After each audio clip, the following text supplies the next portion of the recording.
malawak na yung damuhan nila. Hanggang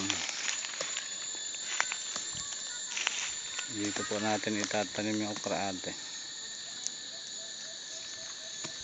Medyo mataas to,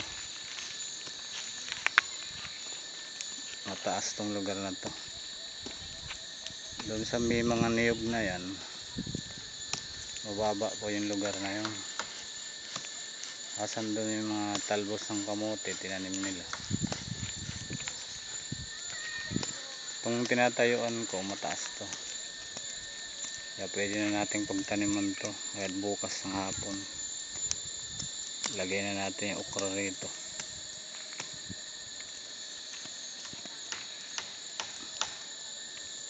Doon kubo, nalagyan na po ng dingding.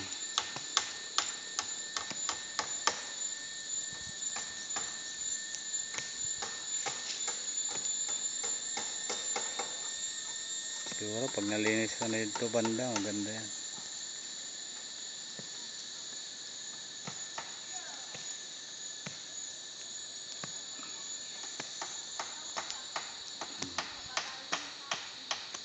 Kita niyo po yung mga niyog ate. Yan po yung mga niyog niya.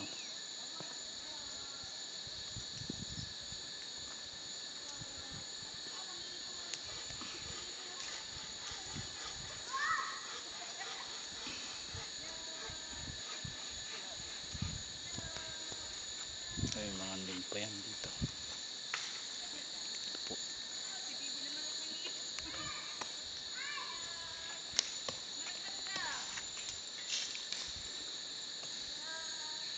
Medyo malawak na rin po yung damuhan.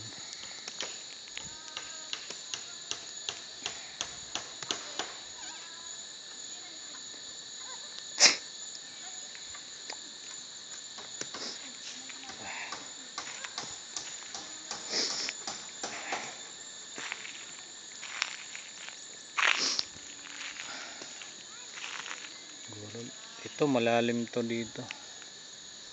Yan, banda na yan, malalim. Diyan po dumadaan yung tubig. Galing po sa bundok yan. Taas po. Kaya pag maulan,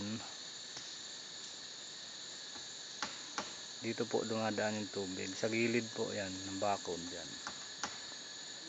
Yan po yung tubig dumadaan galing sa bundok. Tapos bababa po yan, papunta ron. Doon sa yan, sa malapad na yan, dyan. Kaya hindi tayo pwede magtanim doon ng mga okra, pichay, hindi pwede. Mga lang, kamuting kahoy, talbos, kamote. Pero dito sa banda na to, mataas to. Kaya pwede tayo magtanim dito.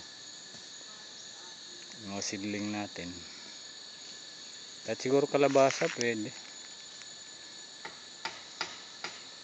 Pag nalinis mo to dito banda eh. Ganda yan.